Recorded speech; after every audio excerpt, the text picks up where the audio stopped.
发威，我叫人走路呀，我玩了走了步，给干不，没这家。他也挂。啊，是的，妈妈就不点没干什么。妈，不嘛，跟个么子啊，我看那本那本一多呢。啊，干嘛一光我那飞蒙古红的然后的。点没看挂这。200有没？你把马来啊，下去我，啊，后来有啊，下去我，我们挂是马的，叫挂是，小我为爷呢，你话干嘛呢？他们现有挂这，我咱们龙湾很伟个，也可以呀，我家有也。我也干，我生不着，我也干。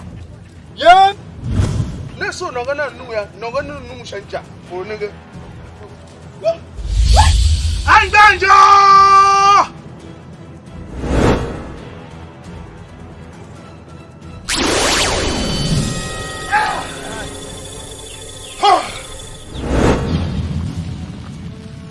吃肉干啊！还是的，我看到我不是，我管。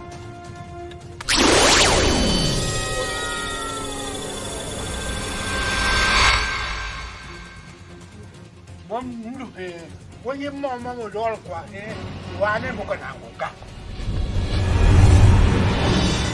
也没那个呀，没得咋做，养个是要过啥沙路做，不做。哎。Gbum ko an chamo kwa gwa mi ga ko salon je ko an chamo nga.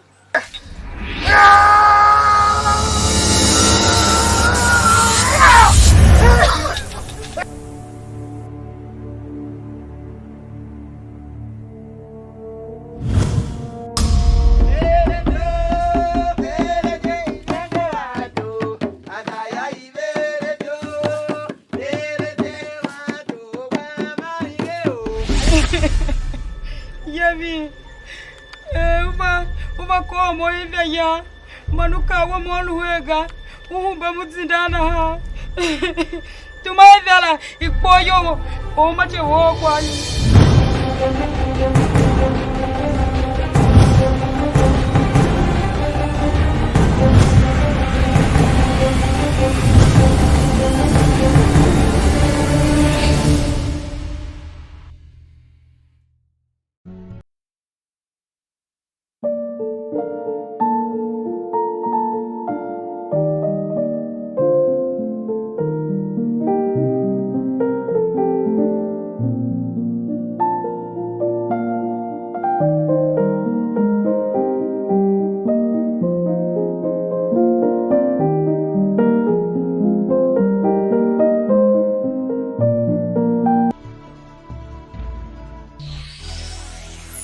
Yamba jenjeti. Wa yangi wa koto.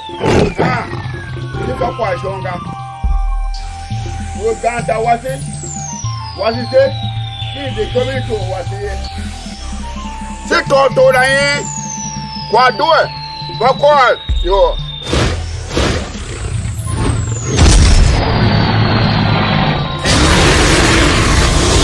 Nipa jonga. Kana ha nyena ichoya mabana siena makwaro le be he tane he Momo kahayo. Kalugugba alo taha. Bona za kitona na kudume nya tume. Iro kolonze yo lai. Ah, tu kwalo.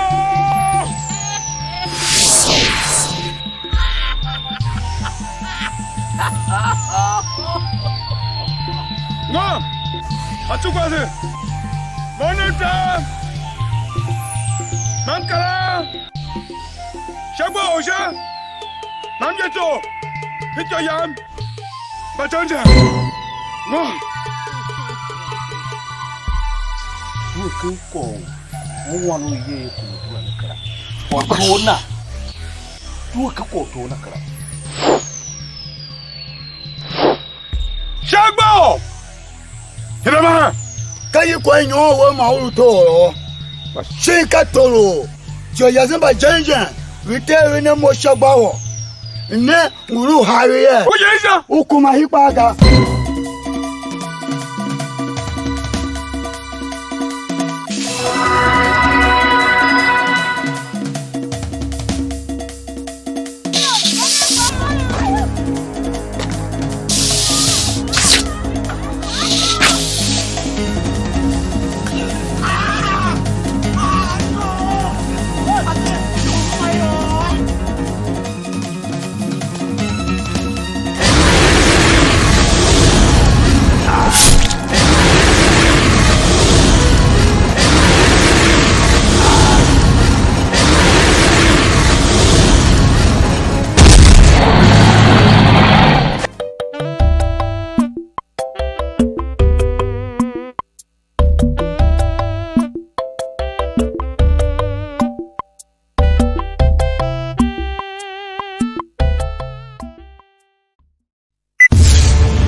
Mr.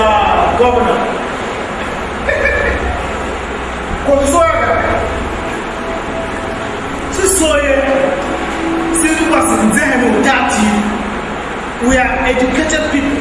Since the American hands, so my party 82. Maslo Bashawa, I will go away. But now, I will go away. Yes. Yes. So that's Maslo to Tiwaya. Yeah. Go to Yoruba land. We have different Orwoughs. We have Oba of Osun, Oba of Oba of so in terms of timber, my party with 2 different parts. I'm telling you. That's what we like at the moment. Excellence. Bashawa Moiwa and now Moiwa. Because the conflict and the difference are too much. We want to resolve this issue.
kwa ya kazi ya ile. Tapuka ngolo la. Kwa bongo lume kwa nyambia kana nyaga. Alu kwa ya kwa chifao. Kwa nyambia ngo mja kwa rongo kuta mungu to kuta ubaya.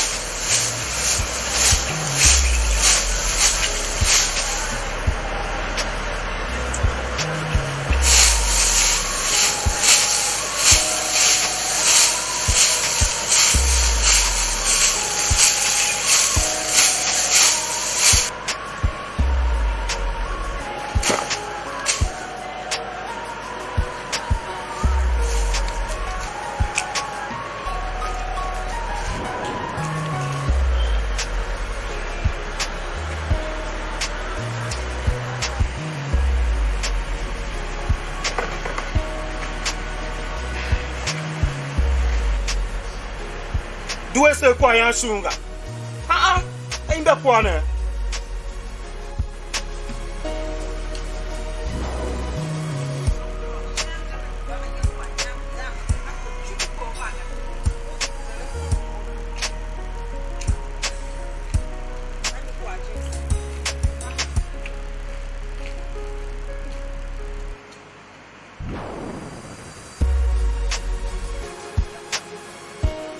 Shido.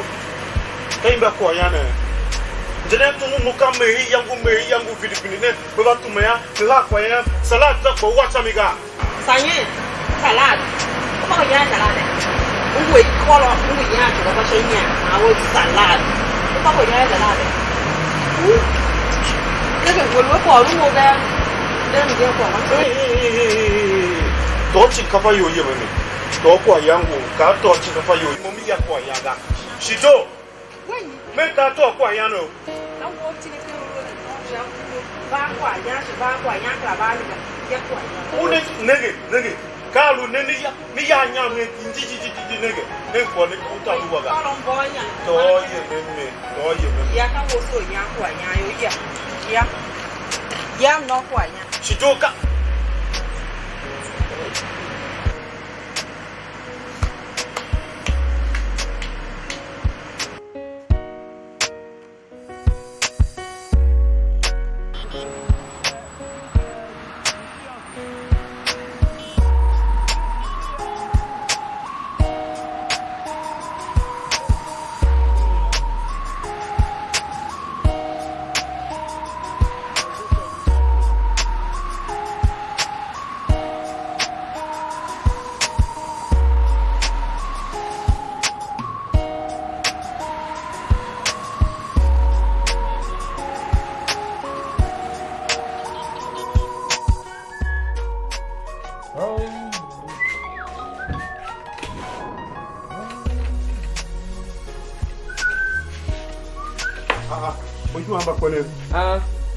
Na pepe na na boitwa.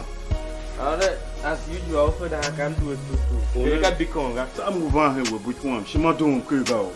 Shima don kega do ka kwalam van he me vala ma we. Nege pe mi yo ba wan pe se kam wa je kam kile moto. Mo che tondo flower. Messi ya me ama kwa he yangula. Uyana ya zo na mbu fante ozo na me uyanga. Igon pepe se mbu after America ki ya chichi mbe. Ndu na nyo wa kwesla ka pelu ji kwa yang pojila. Mo chichim kuma ga mwazo ya kwa yangu ga kwa yanu ngune ne ka o ba wan we se ve kwasna. Onech mo yala chuma don ke gange ga de do yala kuma mo ne de moro kwa yala kuma me yang la pa ka me zuwa we moro kwa when he gonna gane as a young man we agree how do agree pa hustle we gane na hamba so ngu kire o moto we gane na so ngu ton flower kai gi sa ku jet negi oku wo ngu moto we nyare ngu ha ma kwa chi ena we gane na se we gi sa ku jet But tomorrow he gets that. Nigga, yes, all cool.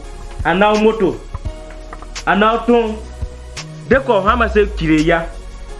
Ton of flower ki ya kilomoto yin na ha. What but and now what kind of you peer number kind of very number humboga. If I love Benaga, oh, ne yala, I love Benaga, like out what Hozu could get a little qua. Mama say, Gis out first. Geri Ka Bikom. You know, I'm not a Bikom more than that. Okay, go to a girl that up to a quiet. Wo gane na say yonku. Kan you? Some do it I am mudalo kana. Dangi. Yo le kayana. Ka no looking. Ka mo twen looking yo ne. Gama ku kan zegena. Alo ba han ya ga. So he gonna say do again. I'm about to I young ya mama now I know young. Ono mo chuma do ke ba. Ona say do e wo yemen say. Chuma do ke ba. Ono chuma do ke.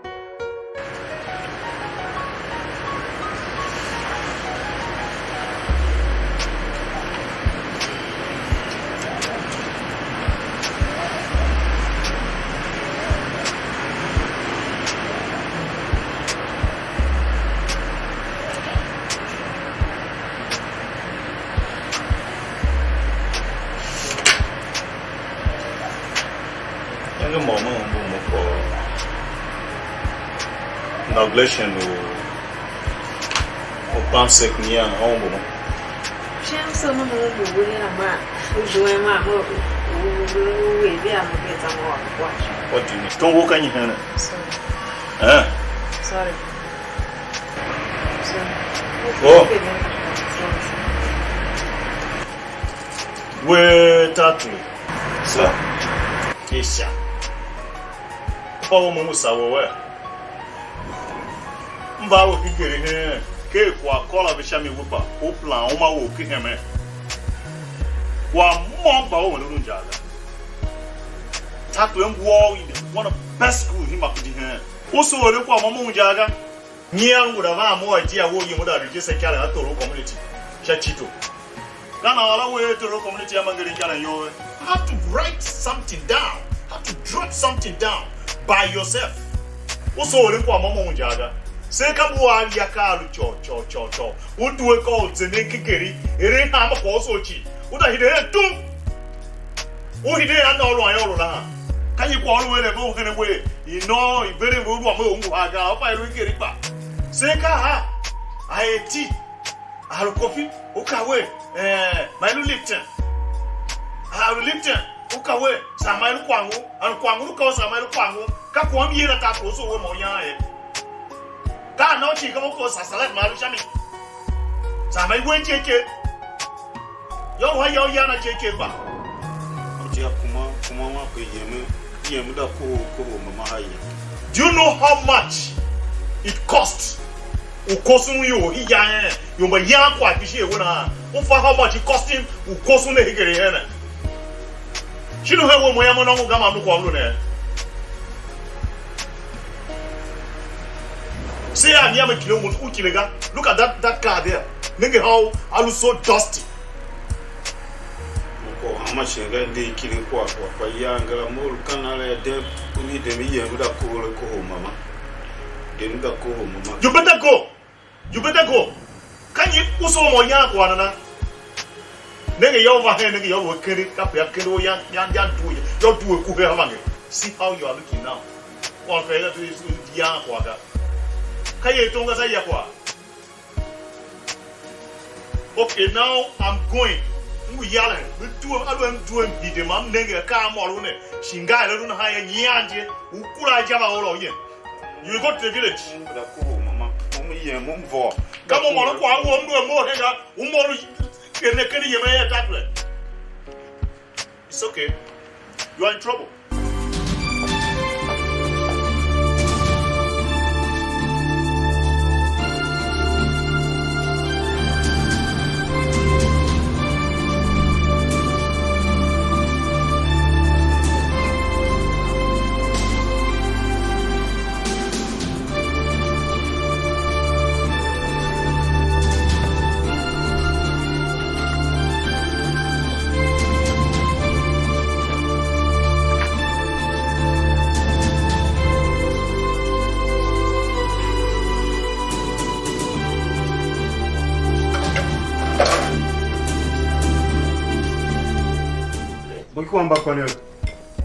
That's it.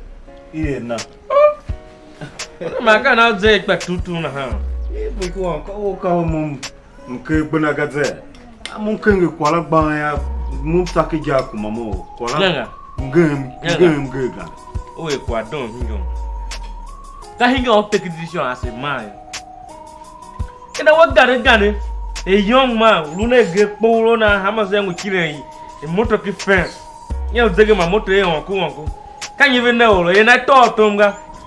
Only she might do do. Muna come de jail for my father, Mumanga. She come Moppam Panto, Luna who who Hashimaya. Geri Ka Bikom Ga, what got a gun? I walk in Jimo, a balloon, and you do a cohort. Gumole, when I see it, what? Sister again, as a boo, you'll pass it. She might do all night by making you. She might do She might do what kind of rubber to do it? What a Margaret. Oh, Margaret, go.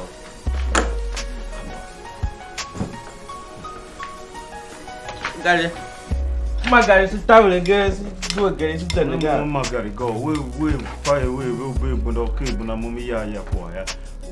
What more? Fat your Margaret. Oh, do I want to keep or not me at and play our cook or not? Oh, boy, but I was talking about a kilometer to Bamo Yale from my. She might do doing your Zigo, young woman, for him, your Zigan by Olaga. Margaret, hey, I got it, how much you can there, Macan? Two chicken, Margaret, him do again. What I saw you. Sing of you so why you may do Mokamete at Chuku. Geri Ka Bikom Ga. What I'm wrong with the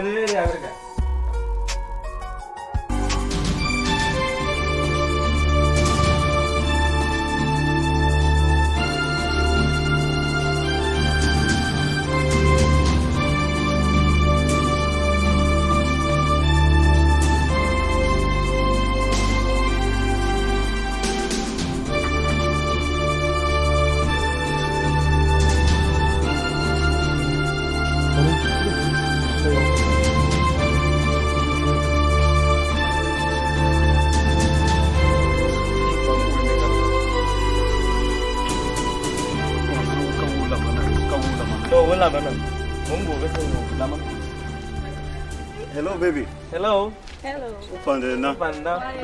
Mr. Makana Kumashi, when I Zanga, you know. It's a high level. High level. Boloka moto wa tena sila. Udo zedinga hagachi.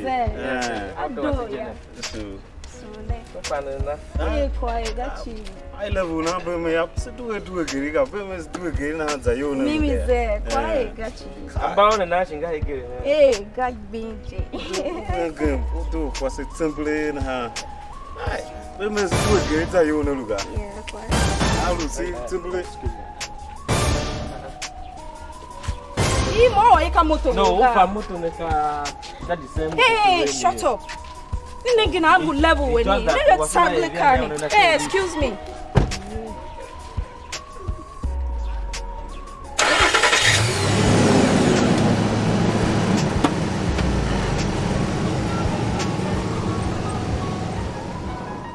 Ono to mona one posla go we one posla bihi kuna na kan je kwa. Kamu kuala mono moja kiri we kuai. Mau kiri mau apa masih sweet one pasal tu masih komis rumah ye mau kasih pulen mono mereka. Kamu tu we. Moto como kamu moto da vai alocar o show de alfa. Olha para eu e tu dia assim.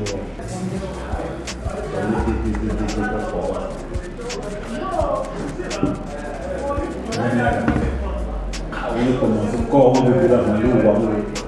Mana motor dekat aku. Lagi dua sewa motor ada.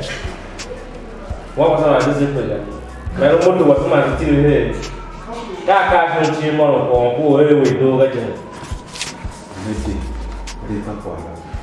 Dia kau. Hai. Membuat mana nak pasal macam apa tu?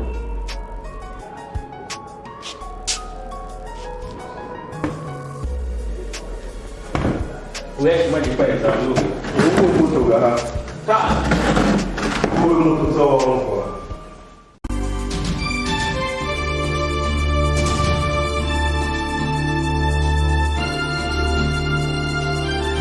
No, mumbak mana?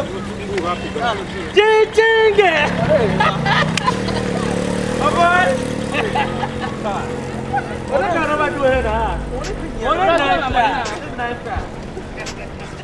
Wait now, they pay you. Bros, now what for you? I'm going to give you your money. This one a big boy now. People say they come from up here. Oh boy. Ode. Running a door, Joe. What is it here? Man, you are looking good. My own name, nobody is Let them all look for. What are they camping in? The camping is a half agenda to you, Duke Jimmy. Near cool motor traffic jam, Kalun Hanga. I'm doing one toy, go book and Hammer Pull or Hashman. I have Woody one man, Hammer cook and the hands at it back. Could him do the other for traffic jam at a killer, a couple of cool agent. You ne more than qua Nabujaga. All you do is who use Zwawoni. Who ain't living. Kila Palais. Pimping yourself up. Who can you symbol in how that silly? Who use one of Lamau? Now do Yarika Caton happen on ya. Can I to my head go you in her middle you bamba near Lampuaga? Nabujaga cuts one to call you up also. One nothing baba and pop boy at the model. Jogo bi won go no yam so ha ma tala no nippon ga Caro Black person go like hit me a big time akwalanda hide na hide me mo kama ba ya share wa buga ko mo kanga yo kwa sa sha kamba na ha mo de nyo ha geto kwa sangola mo nyo hi yana jili muza na yu zuwane mo va moto kwa nyare ke se duo gari se flex ya ngunu bana mo ne fon ba ne ngune ne kile ka Samsung Galaxy unenga ngune ne ka BlackBerry ngunka Nokia ngunka Tecno, the latest technology so ya nige nda we how key here na ha key unenga kanye ko bana we sha mi na ha niga ase wangu tumbu yaga Moka babiri go papa mum so ye. One o la yin Babiri mum so ye. ko na boy you ho ka zo atro bo ki wa nigga ngone ne kile BlackBerry do you baburi la kanye ko ala Maka song. nam o fashion na ka Samsung Galaxy ado shi go o ton fun yo ton ba han ni nigga de mo yo pasi Ora. Namba beri. Tá horror. Pipi.